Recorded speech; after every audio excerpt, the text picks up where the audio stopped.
avoir de plusieurs manières. Le président d'un pays être au stade et prier pour le pays. Ils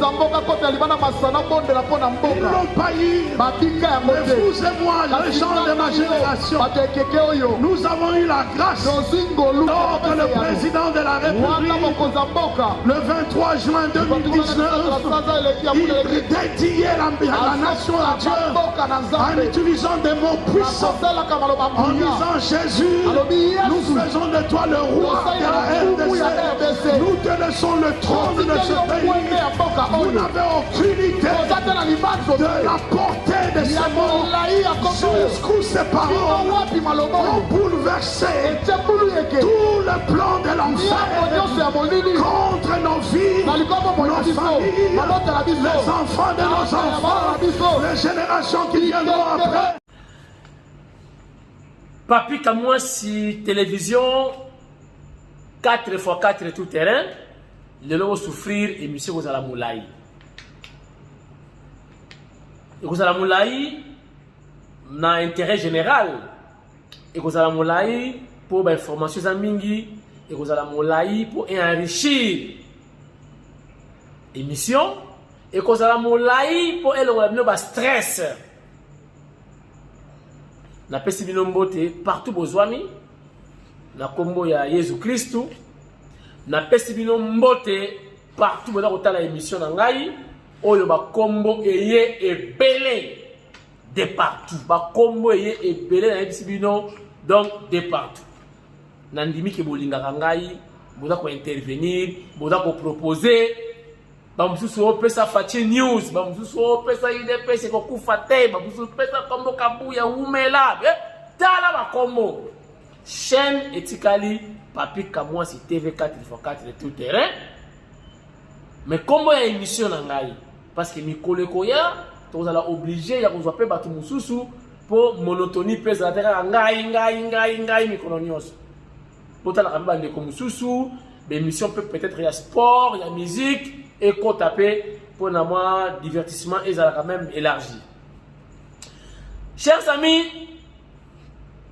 na kozala molai mais na kolobanini na émission lelo. Lelo totolo bela arrestation il y a général Moko ancien d'IRCAB, il y a ministre Kabanda, ministre de défense et puis il est également l'actuel d'IRCAB Jean-Pierre Bemba. Balobi, Alinga Sala Fachi, j'ai alors la Fachi n'a pouvoir, yé Akoma, le tout-puissant, de Likundzinga, Nana Kutanagi na ye vendredi, mais Bapek Bakei ko talanda kunaye, na basoda, bafouye. Ceux qui sont nini, je crois c'est entre samedi ou dimanche. Toujours beta masolo wana na émission lelo, bozala concentré, boyoka nini na koyebisa bino na makambo wana.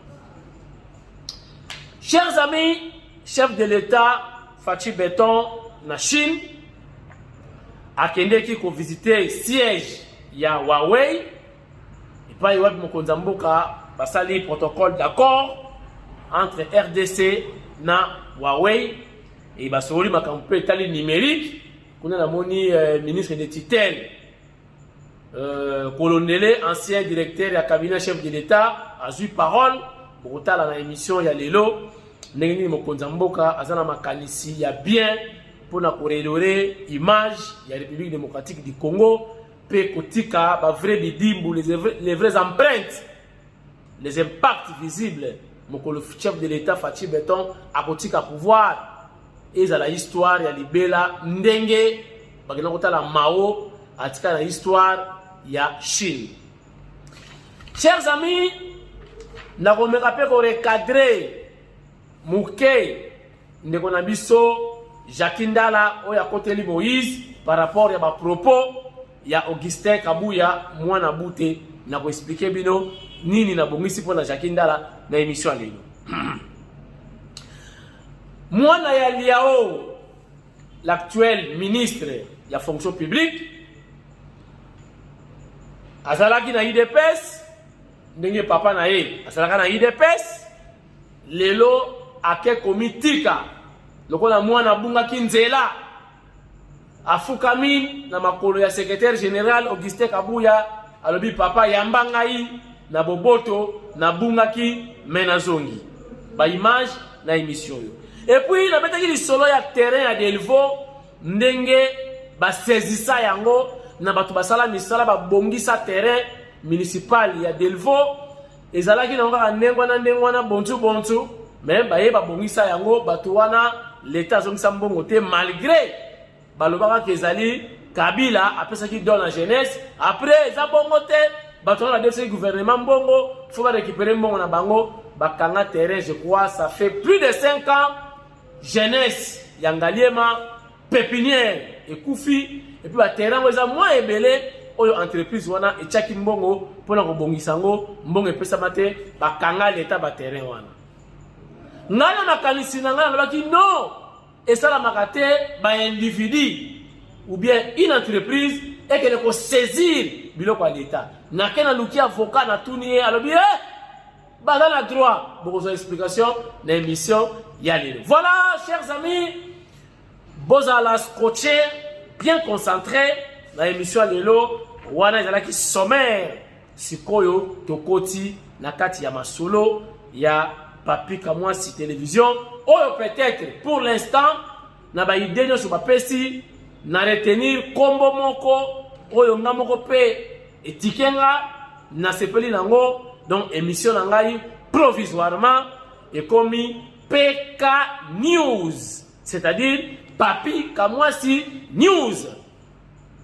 Donc dès que voilà comme on a na bosani o ya pesi idée wana lobi bon tchanga PK News le la Papi Kamwasi télévision ils allaient chaîne mais o ya yo PK News donc Papi Kamwasi c'est les sigles donc PK c'est les sigles il y a Papi Kamwasi o tchesikoyo News.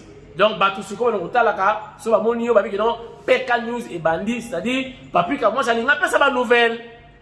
C'est bien réfléchi ngamoko pe na mona sepeli nango c'est à vous aussi ya kolobage non ndeko wana lobi mabe donc c'est provisoire on peut toutefois modifier les dictatures te peut-être échanger biso nabino. Voilà chers amis na bombi lisolo ya dirkab o balobi ka linga sala coup contre le chef de l'État.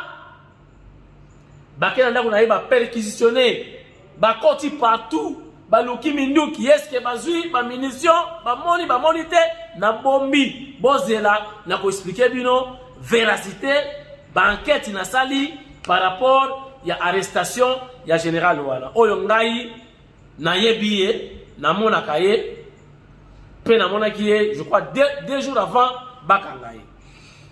Chers amis tobeta lisolo rapidement il y a contrat protocole d'accord entre Huawei na RDC miyemoko mokonza mboka azalaki wana basolo laki botala onga la kanisi.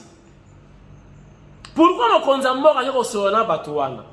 Vous savez ba Huawei wana ba Nokia ba Samsung ba bloko tuobo yebi ba entreprise wana téléphonique ezali bango bazali à la base ya ba guerre ya est parce que bango bazo négocier na ba rebelle basombaka ba minerais à bas prix yango wana baza kosala ke mboka na biso est ezalaka na insécurité bato bakufaka ba guerre ezala ba rebelle baza ko collaborer na ba homme d'affaires na ba investisseurs mais basombaka ba minerais coltan à bas prix. Alors, le chef de l'État, Fachi Béton, à la place, il y a la guerre, a quelqu'un négocié na Huawei. A celui na bango ke boya ole bosa la guerre. Bon ba innocent. Mais venez.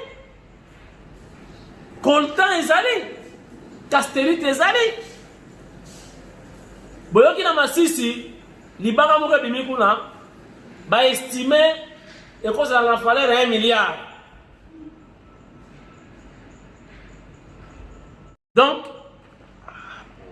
Donc chef de l'État asololi na bango de façon que na place ya kosalaka bitumba kobomaka ba innocent ba pauvre congolais. Mais venez na place okota na fenêtre yaka na porte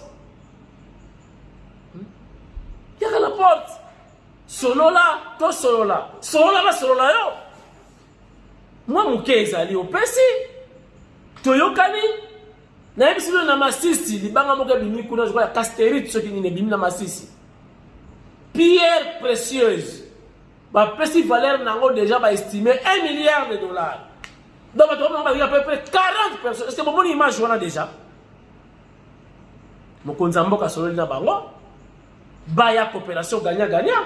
Olebo kene kota kota Burundi, bozole kana sima na minduki, batu bakeba bomi batu, bayibi ba minere, batekele bino na basaki, mais boye tout bonnement na mboka, bosombi minere, bokena ngo boko sala ba téléphone, ba ordinateur, mais ya makilate. Boye nango tout bonnement, bo continue na mboka, boteki, bosali commerce na bino, RDC est gagné, bino puis bo gagner. Et c'est comme ça. Donc voilà, c'est aussi une façon, il y a pour ça la guerre. Autrement, guerre est style, dans une négociation, dans un arrangement, dans un accord, on les alliés légal. Huawei il peut expliquer comme Nokia, Samsung, que non, venez, suivez-moi.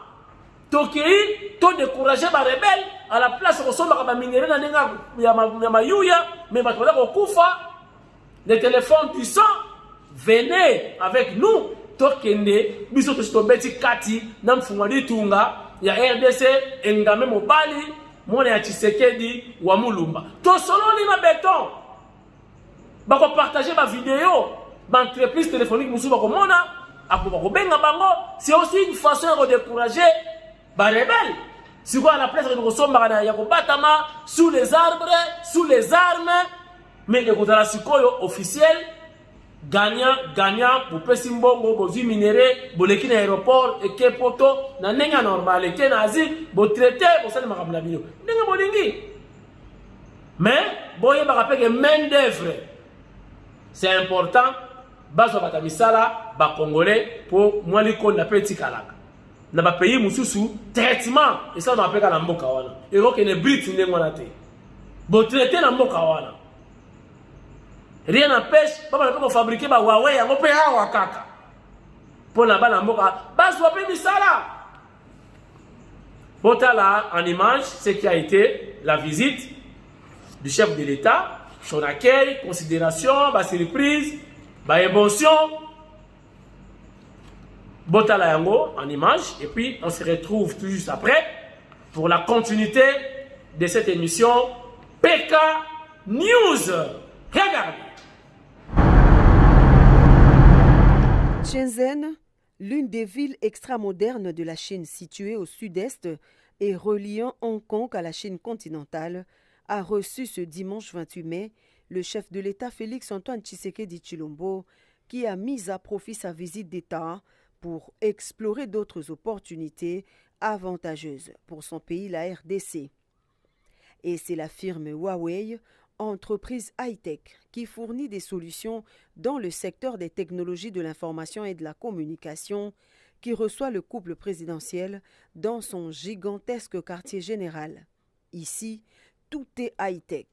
Même le petit rituel d'accueil, réservé au président de la République et à son épouse, n'a pas manqué d'impressionner la délégation.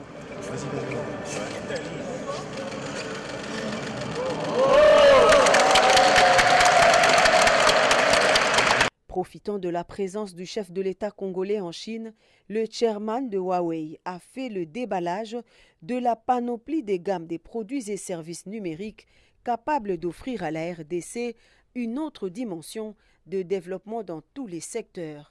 Le géant chinois de la technologie veut accompagner le chef de l'État Félix-Antoine Tshisekedi dans sa politique de numériser les institutions pour être à la diapason mondiale et surtout conduire la RDC vers un développement basé sur la digitalisation dans tous les secteurs porteurs de croissance.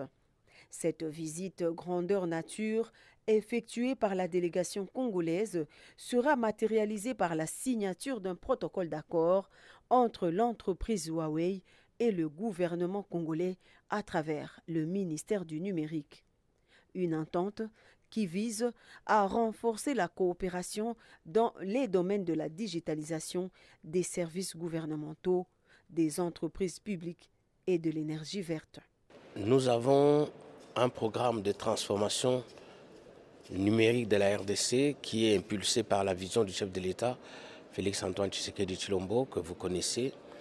Aujourd'hui, cette vision qui est dans le plan national du numérique a connu un cadre programmatique qui est le programme de transformation digitale de la RDC. Et aujourd'hui, Huawei a concrétisé cela par des propositions concrètes, des propositions qui concernent l'apport en infrastructure, l'apport en formation et l'apport également en sécurité des systèmes d'information. Et c'est autour de ces trois domaines de coopération que nous avons voulu aujourd'hui, n'est-ce pas, sceller cette entente dans le cadre d'un mémorandum d'entente qui va appeler plusieurs contrats, j'allais dire, particuliers. Un deal d'entente dont la matérialisation se fera par paliers, secteur après secteur. Satisfaction pour le président de la République qui a voulu personnellement piloter ces instants historiques.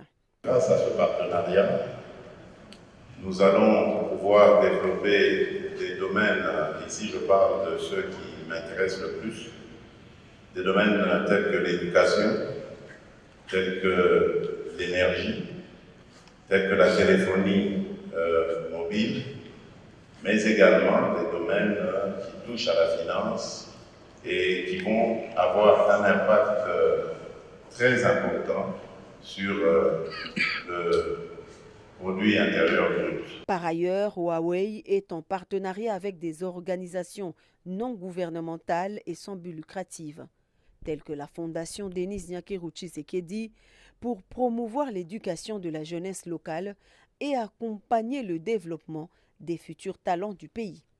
La ville de Shenzhen, jadis un modeste cité vivant essentiellement de la pêche grâce à son port, est aujourd'hui transformée en une mégalopole gigantesque des gratte-ciels et d'énormes boulevards qui s'offrent à perte de vue.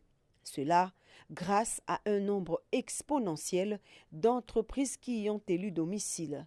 Parmi elles, on compte Huawei, dont le siège y est implanté depuis sa création en 1987.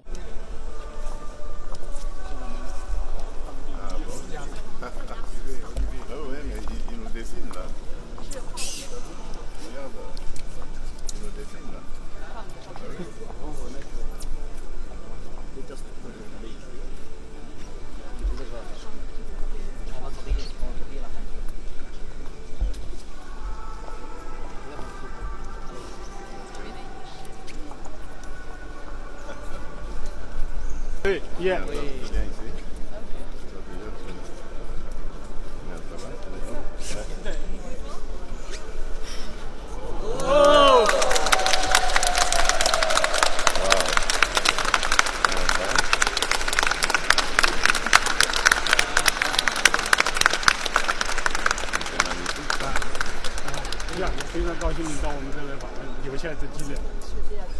Merci vraiment, merci, merci.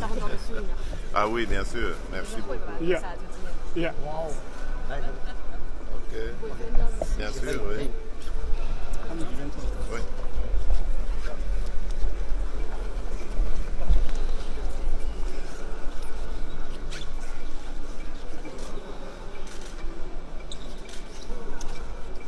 Voilà, rapidement, pour te répondre, Jacqueline Dala, dans mon salle vidéo, à côté de Moïse Katumbi, par rapport à ma propos, il y a Serge Augustin Kabouya.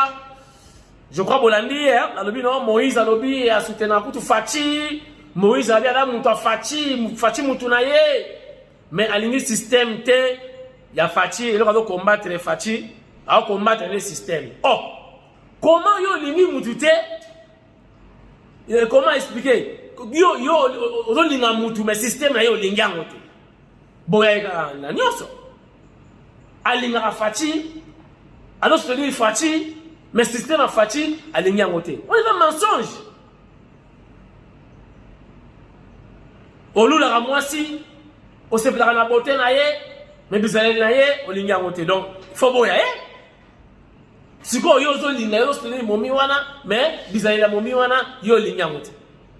Mais faut boya nati. Mais tant que zo linga ka momi angola lingi ka na linga na mabe wana.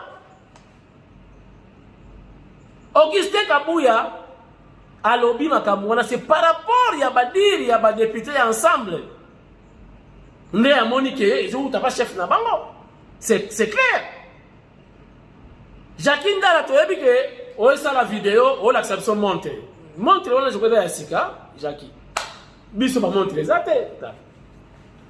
Kaka bi konsoko no ya pamba. Oh bi konsoko no kaka ya pamba. Bi konsoko no ya pamba tala. Monte les até. Au moins on sali vidéo avec des lunettes, na chapeau, au chien no boui. O l'acception Lolonzo. Biso na ba pauvre. Tu as besoin de montrer voilà te. Bi konsoko kaka ya pamba, bi konsoko. Obi mutu baka na ndio Augustin Kabuya. Et puis mon nani Jacqueline Dala yo le kaki na TV avant manche. Tokufa kala lisasi yawa ekota ebima. Tona mibali, il dépêche pas bima na balabala, biso ko to bima, to ko tutana. Toi mi bali to kufa kala aussi kuta kufa. Mais kufa kite. Na manche to luka vidéo na Jacqueline Dala izo mo arate. Oh ba monyo ko ta batandi kibana o to kele ko ta kasangulu. Oh, donc yo manche so le ko ta kasangulu. Ça fuku to moni sika ba, to moni ka ba bouton c'est longwe comme na single, côté ba longwe ba bouton na image ezate. Kaka mukeba yi mutu moni ba memi le la ange. La police o ya Kabila et même ayo nengo mto sa la marche. Est-ce que ça laki? Bota mukeba yi le la prince ba tena chipo ina ba policier. Azo yo ka elengi makasi. Ba memi mukeba yi tala mukeba yi kaka ko azo kende. Siko elengi ba to memi ba ba soda. Ba kotisie na mutu kana ba militaire ya ba policier. Tout le monde nimba ni nini. Alobite ki oba chemi sapi, alobite ki oba yibi mbongo. Quand même, il y a un changement. Il faut qu'on se réalise. Parce que yo Jackie, yo baki ni sa se kotawa, torokufa, biso. Polémique jour na ba parce que katuku bianza na chaque mutu bob mana terrain. Yo faut son sambongo wala pa Moïse. Au moins là na marche déjà qui. Tolukio. Tisi kona to moni vidéo na yo ya marche te. Ola ça nous montre. Merci. Moïse a offert bien. Oh tu vas na réunion, Moïse a zolo ba, a zo soutenir Fati. Ah! Oh kosanani. Oh kosanani. Zwa maloba na ye azoloba comparé na makabu yodoli. Aos teni fachango wapi. Na wenza bayaka.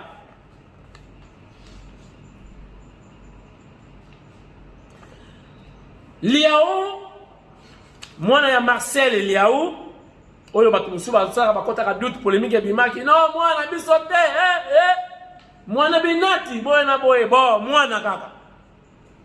L'actuel ministre ya fonction publique azaraka na IDPS alongwaki na IDPS alobi na zongi na makolo ya papa na nga Augustin Kabuya na président na nga Fati mais Fati comme président de la République akoma siko président ba parti politique nyonso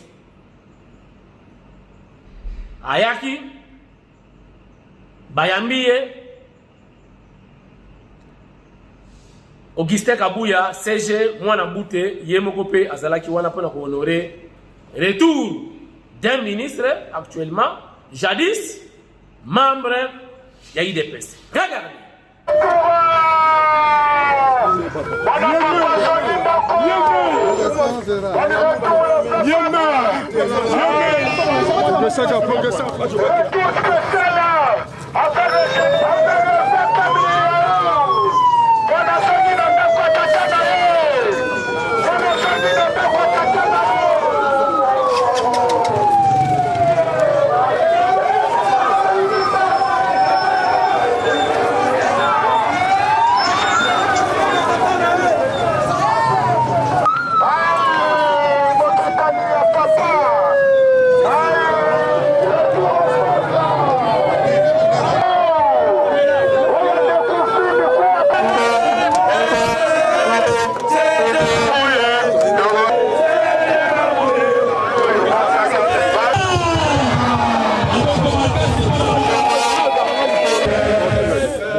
D'absence et en harmonie avec les hautes instances du parti, j'ai pris la décision de réintégrer notre cher parti, l'Union pour la démocratie et le progrès social, UDPS en sigle.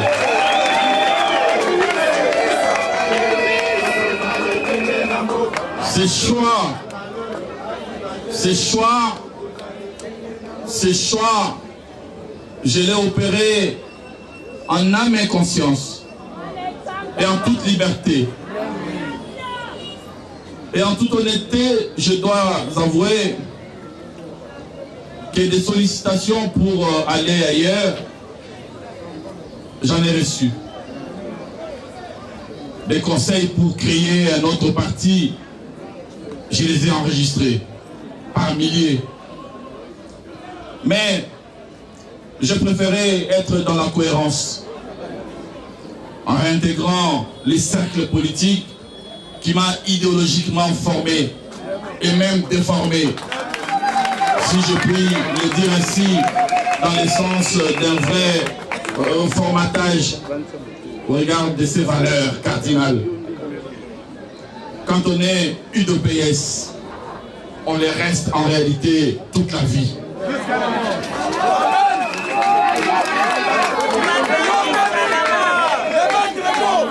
Dans l'histoire de ces pays, l'UDPS n'est pas un parti comme tous les autres sur le plan politique.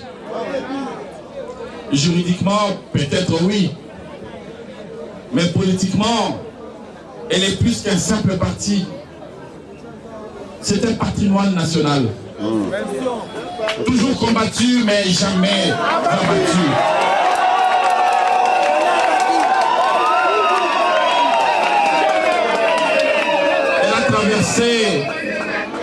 Elle a traversé et va encore traverser des générations et des générations jusqu'à l'accomplissement de l'objectif pour lequel elle a été créée par les pères fondateurs, dont je salue ici la vision, le courage et la puissance d'esprit.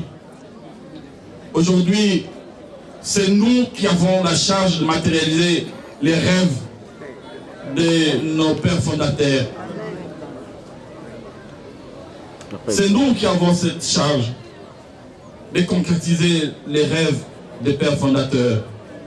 Bâtir un état de droit dans lequel tous les citoyens sont libres et égaux devant la loi. Une république solidaire, juste et fraternelle. Une république qui combat les privilèges et qui prône la justice sociale. Une république où il n'existe pas une justice pour les puissants et une autre pour les faibles. Voilà pourquoi, pour une toute première fois, les Congolais assistent à des interpellations et arrestations de hauts placés de la société, ministres, chefs d'entreprise et même certains collaborateurs du chef de l'État. Nul n'est épargné et nul ne sera épargné demain. C'est aussi cela, l'état de droit. La République des intouchables, c'est terminé. C'est ça, la vision de Félix-Antoine Tshisekedi Tshilombo. Je ne pécherai contre personne si je venais à affirmer ici que si aujourd'hui nous savourons les libertés publiques, la liberté de la presse, la liberté d'expression, la démocratie, c'est d'abord avant tout grâce au combat de l'UDPS. Grâce au courage, je dirais même au sacrifice des hommes et des femmes qui avaient accepté de braver la dictature, la vraie, pour pouvoir offrir à la nation un autre destin. C'est pour nous pour donner une majorité au chef de l'État. Je vous avais promis notre discussion avec notre autorité de référence, c'est autour de la primature. Si nous apportons une majorité, l'UDPS aura droit à une majorité et à la primature pour former son propre gouvernement et appliquer la politique des peuples d'abord. Mettons de côté tout ce qui nous divise. Nous sommes les enfants d'une même famille. Merci au président sectionnaire, merci au président cellulaire, merci au président fédéral et tous les membres de l'UDPS Kunga et le reste de nos cadres du parti qui ont fait les déplacements. Je pouvais me déplacer sans encore assister à cette cérémonie, mais Dieu a voulu que je puisse être avec vous. Applaudissons pour notre camarade et combattant qui vient de faire son intervention.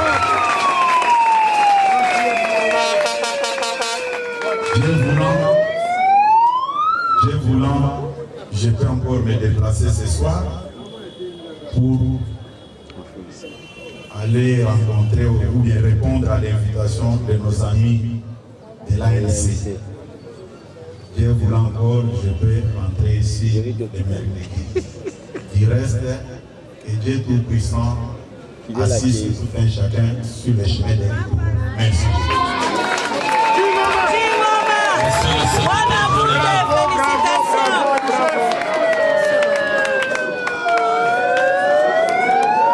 Je pense que quand les chefs parlent, personne n'ajoute. Nabetaki lisolo ya terrain ya Delfo nalobaki ezalaka te comment une entreprise andimi ko réhabiliter to ko construire un bien commun l'état pesi mbongo te de quel droit ba faut pas saisir terrain wana o ezali pépinière et bimisi ba jouer les belé ba mbokani banani terrain wana. Ça fait plus de 5 ans, si je ne m'abuse, ils ont salaté, c'est parce que Batouana va saisir ça, terrain, l'État peut salaire, on peut citer, on peut banata kuna, bakage mon anko. Na konana ki bango, pour la connaissance, il y a droite. Comme d'habitude, côté Nasuki, na juriste, Ngalamulume a éclairé biso. Boyoka, Ndenge, Ngalamulume, les grands juristes, avocats, la RDC, a bêti le solo, a éclairé Nayo, Nangam Naye Bagite. Regardez. Maître, Soki Toyeko Lukayo, c'est que biso Suki, ils ont domaine na bisote, maîtrise. Il y a une justice, tu peux la loi, tu as la moté. Motuna eza moko biabi baleza poya. tozwi ka ya terrain ya Delvaux. Terrain ya Delvaux bakanga yango na bandeko oyo basalaka terrain pour ezalaka vide bango batongi. Alors mbongo l'État foazongisa, l'État azongisaka mbongo na bango te bakanga terrain wana. Ça fait presque 5 ans ou 6 ans. Pépinière ya sport ya mboka na biso eza ko beba baka wana eza ebele metozuka kamoko ya terrain ya Delvaux. Tolingi toyeba, est-ce que l'État congolais epesi bato wana droit ya kokanga un bien ya l'État oyo lelo jeunesse eza sacrifié? Maître, à vous. Merci beaucoup Tindeka. D'abord, ce n'est pas l'État congolais qui a pesa bango droit ya kokanga stade oyo convention ezalaki ete bango batonga pour que l'État a pesa bango mbongo selon les contrats. L'État a conquis kozala juge et partie te. Ndenge moko ba particulier ba signaka ba contrat entre neti yo nanga to signer contrat pour na to sala eloko songolo pakala. Ndenge moko pe l'État a signaka ba contrat na ba particulier. Alors, contrat est un objet ébélé. Les contrats peuvent être, par exemple, il y a construction d'un ouvrage XY. Naka sous examen, les stade, c'est-à-dire l'État a eu particulièrement costaud entreprise de construction. Bango bandimi ko construire stade municipal. Alors, l'État en contrepartie andimi ko zongi c'est la bango mbongo o bango ba ko dépenser pour na ko tonga nango stade. Bien évidemment avec une marge bénéficiaire, ce qui est tout à fait normal. Alors, na mibeko, le quoi doit na katia mboka l'état de droit, mibeko et lobby boy. Les conventions légalement formées tiennent lieu des lois à ceux qui les ont faites. Elles ne doivent ni nuire ni profiter aux tiers.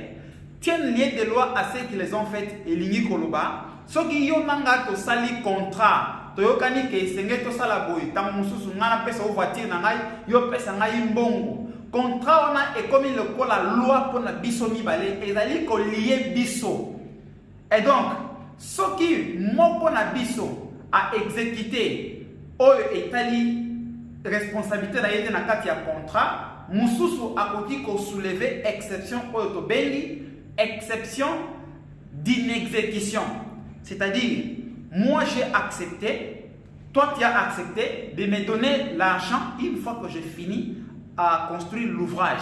Et moi je construis l'ouvrage, je mets d'abord mes moyens en jeu. C'est ça d'abord les contrats. Et après, ouvrage et si tu ne me payes pas mon argent, à ce moment-là, moi non plus, je ne suis pas obligé de vous rendre l'ouvrage parce que tu dois exécuter ta part du contrat. Alors, l'État sous examen, l'État n'a pas exécuté sa part du contrat. Il est tout à fait normal que le responsable, il y a stade wana ba dimaki kotonga yango, ba saisir, ba bloquer stade wana, ba remettre yango à disposition à l'État parce que l'État n'a pas exécuté sa part, ce qui est tout à fait normal. Donc ce qui est là, terrain à Delvaux, il y a zonga, na maboko ya jeunesse pour l'entraînement. Donc l'État n'est a foutu à Batouana. Exactement. L'État a exécuté sa part de responsabilité dans le cadre du contrat. Le ministre des Finances a débloqué mbongo au profit. Il y a entreprise, il y a particulier, qui stade. Bien évidemment, en collaboration avec le ministre des Sports. C'est ça aussi le respect de l'État des droits. Parce que l'État des droits ne protège pas seulement l'État. L'État des droits protège également les particuliers. Dans un État de droit, l'État fait également des affaires, conclut des contrats avec des particuliers, au basali, détenteurs, des capitaux, investisseurs, qui participent dans le développement de Mboka. Alors, pour que tous les exemplaires, pour que tu aies bongo, tu aies responsabilité dans bango, il y a un ouvrage il y a minene pour le développement de Mboka. Et l'État a se montrer d'abord exemplaire, il y a exécuter de bonne foi, parce que les contrats doivent être exécutés de bonne foi. Et c'est l'État va forcer. Donc, ce n'est pas l'erreur, ils ont totalement raison. Il y a pour fermer ce stade jusqu'à ce que l'État doit leur donner l'argent. Voilà. C'est Maître Dieudonné Ngalamoumé. Nous sommes avocats au barreau de Kinshasa Matete. Voilà. Pour chuter, chers internautes, la bague émission vous allez moi moulaï. Nous avons dans les solos, il y a accusation, il y a général Oyo, l'actuel Dirkab, il y a Jean-Pierre Bemba, avec Dirkab, il y a Kabanda, Balobi, Alengi Abalukila Fachi, Asala les solos, Abotola, pouvoir, il y a IDPS, Asala, Nenge Basala Bamboka Mususu, Nenge Kabila Salaki, Mobutu, Nenge Mobutu Salaki, Kasafu. Nana mona qui est vendredi. Dans les côté à cité de Loya, na côté côté grand prêtre, na commune Ngaliema, na d'autres qui na commune juste na point nanda kwa fali pupa, na shani kiwana. Nzela musu euta na IBTP na Jean 23. Namoni Mercedes mo coupé.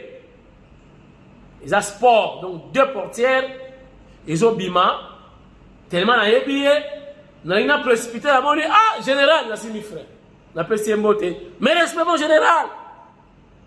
Atalinga boye, bonjour, aleki, ngana simanaye. Lobby, information bimi, bakaki général. Oh, alinga baluka sala masolo, a récupéré plan. Na sali banquette na ngai, na ndenge na ngai bakendeki kotala ndako ndenge batalaka bambila bake bafuye ndako na ye bamoi na bango indice moko te ezolakisa ke alinga sala coup et puis atambolaka kutu na garde te des fois alaki na mpe ye moko jour ndenge na mpe namonelaka ye bon malgré comme on dit l'apparence trompe mais ndenge namonelaka ye na doutaki mais boyoka makambo eleki général bakenaki na Turquie na ministre Kabanda bakena kosala ba commande ya matuza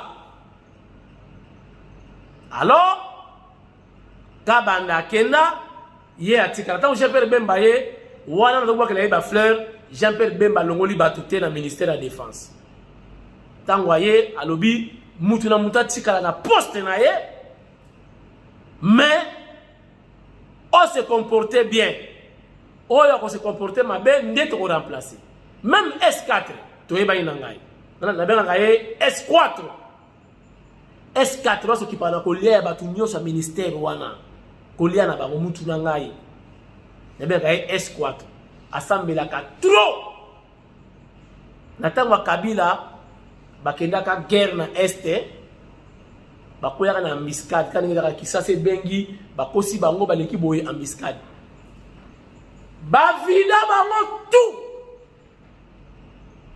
taka bakoya na embuscade boye na ba Rwandais balingi tala bavida unité na bango ta bango tout bavida bango tout ti pona tikala yemo tanga yoki mbumeneki ami kwa ici ko na basta ba soda yepe akufi na kufa kati bango tout ba vida atikala yemo assemble la kakoleka ba pasteur aza marié menanda kuna ye par semaine ala ka des fois le reste des jours à l'église na tuna ye aya ko beti ngani solo après pourquoi la l'église atikala ka ye moko pe ba Rwanda bazo tala bango boye na tikali oya zo pe manani bazo kwa chef tout ba aya zo yoka aza vivant c'est lui le S4 S4 le ministère de la défense pire mutu na ngai Bemba tiki bango tout alors les mutu te y compris de Dirkab oyo bakangaki mais basali banquette batunier ba bordero ninga bateleki na Kabanda biloko basomaki matériel les awapi les a place boye ba contrôler batali ba fouiller biloko tout général abatu azana ye innocent wana tobenga kango na UDPS Jabo. So le diabo, on le français bilingue. Faut le voir la chiluba. Jabo. Tobenga na UDPS Jabo. Donc on a dit diabolisation. Ba diaboliser ministre ni Dirkab, général Abato innocent. Maintenant il est libre. Ba que matériel wana alingaki à s'en servir nango autrement pour na kuboto la pouvoir. Aza libre, ba libéré, aza innocent, batali ba bordero, minduki ba sombaki, ba munitions, eza wapi AK yangoyo, wapi 600 roquettes yangoyo, wapi ba pièces de recharge, ba chair de combat 150 bar 14 yangoyo, wapi ba munitions yangoyo, wapi ba bombe yangoyo, batali tout. Ba moni ke mwana batu général batu azana ye c'est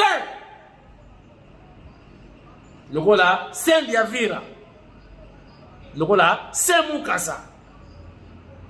Lokola Saint Georges. Parce que comme on appelle la Georges, hein? Lokola Saint Georges. Bana Saint Georges bazaliawa. Boto mwana maboko bana Saint Georges batanga na kitamu na Saint Georges. Bana Saint Mukasa, bana ozone boza wapi? Bana ya Saint Pierre de Paul ezaka nini? Ah!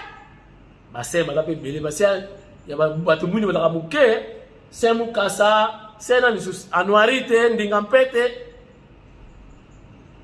Dero pesa na kwa base, ba paroisse na Lemba. Saint nini? Saint Augustin na Lemba bozaliawa. Bana ya Saint Sacrement na Delvaux. Est-ce que vous entendez l'émission?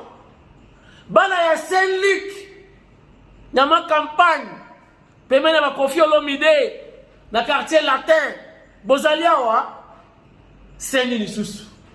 Bassin, bon pesa ka bassin, bon comme na Saint Gabriel na Yolo. Est-ce que bozaliawa Saint Nisusu? Ah, Nzambe, boto. Sainte Christine na Makala. Sainte Christine. Saint Alphonse na Matete. Bana ya Sainte Anne na gare centrale. Oh, qu'est-ce que c'est encore? Hein? Nini? Saint Laurent na Rompwengaba. Bana Saint Laurent na Allemagne. Boza wana? Botala émission lengi. Peka News. Papika Mwasi News. Merci beaucoup. Émission ya lelo esili. Elenyo yo wapi mawa ya kokabwana bino pour un temps. Mais lobby tokozala lisusu. Bon soutenir chef de l'État Fachi Beton yeyo mfumo wa litunga. Bon voter. Bon pesa ye deuxième mandat.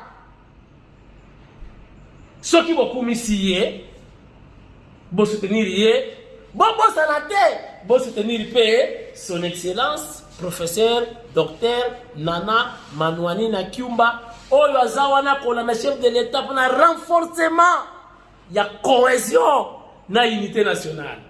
Bon sanate, ceux qui vont soutenir, bon sanate, vont soutenir les MM. Mon père ou mon conducteur, les MM, c'est-à-dire maison militaire. Là, je fais allusion à général Franck Toumba Boamunda, saut de mouton. Donc, il y a Timbela Makamouele rappel dans l'armée. Ce qui m'ont mis dans maison militaire, il faut passer la pont, la Kolwezi.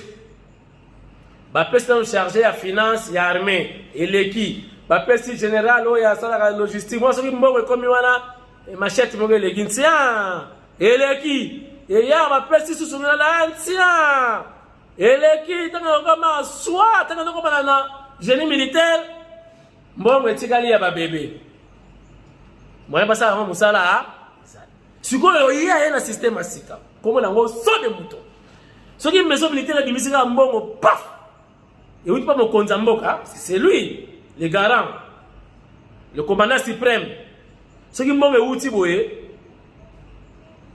ta siko nenge général Franck Toumba Osala. Pa! Mbongo mati, et sauté, et l'équipe bango, malamoko, na destination. Et quoi, na génie militaire, ciment, mabanga, maï, bibende, coffrage, motivation, damage. On me l'a une semaine à Pamba. Tala bisala. Stratégie à moi, saut de mouton. Mais ce que qui a en administration, et les qui a pas général Makayabo, et les qui Sangwa Mawa. Et on a mis ça dans la matin, au Boena Boué, sur idéologie, saut de mouton. Mais respect, mon général. Bon début de semaine, mon général, Franck Toumba Munda, saut de mouton. Soki ba généraux ya Boué. Baza 5. Bogoyo Kasango.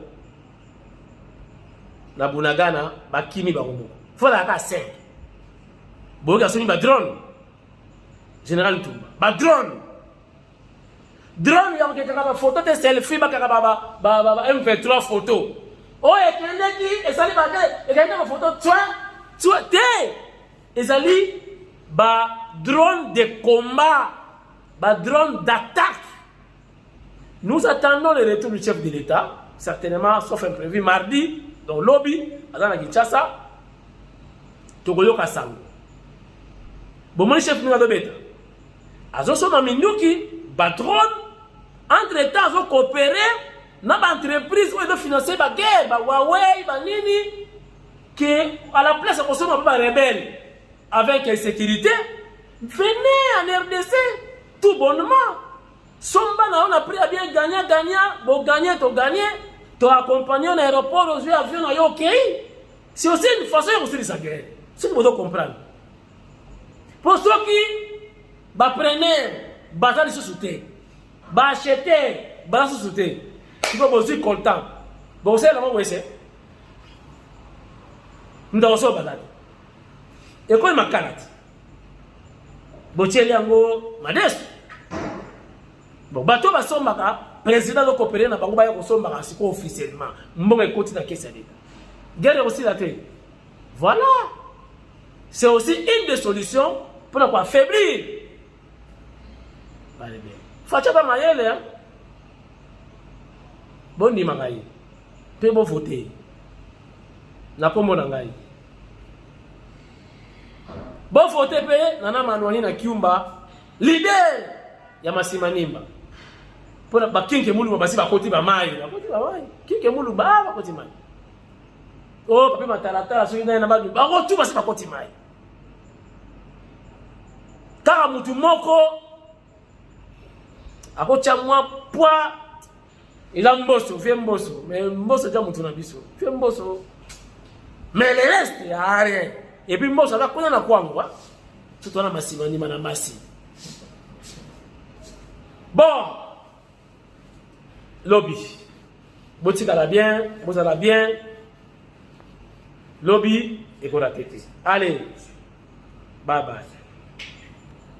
Pote kozala ya nani balobi moi c'est TV Chilombo béton. Être chef de l'internaute, c'est votre humble servante. Retiana Kaja la beauté de la presse. Ma maman nanga ba papa nanga il a vu que bino de bosala ke biso tozala. No yo senga bino, na bi ke boboya ki na nanga mission te na ko sa mabete. Na uti bisika papi kamo sazalaki ngapi na landi talaka toki mais la toujours na sima mon pépé et mon papa sika donc mon papa ma maman c'est votre humble servante na bino boya mbanga moi na bino vous ne serez pas déçus na eko lukamde musala na tanga ki ba commentaire na bino boboyi mais na eko boma été na eko lukamusala alors on a eko la bino mais c'est votre humble servante Retiana Kaja. Bolobi Nini, très cher de l'internaute, bino de bosser la cabiso to sala, et on a 5 qui pour commenter, pour répondre à un pesa, Bolobi Nini.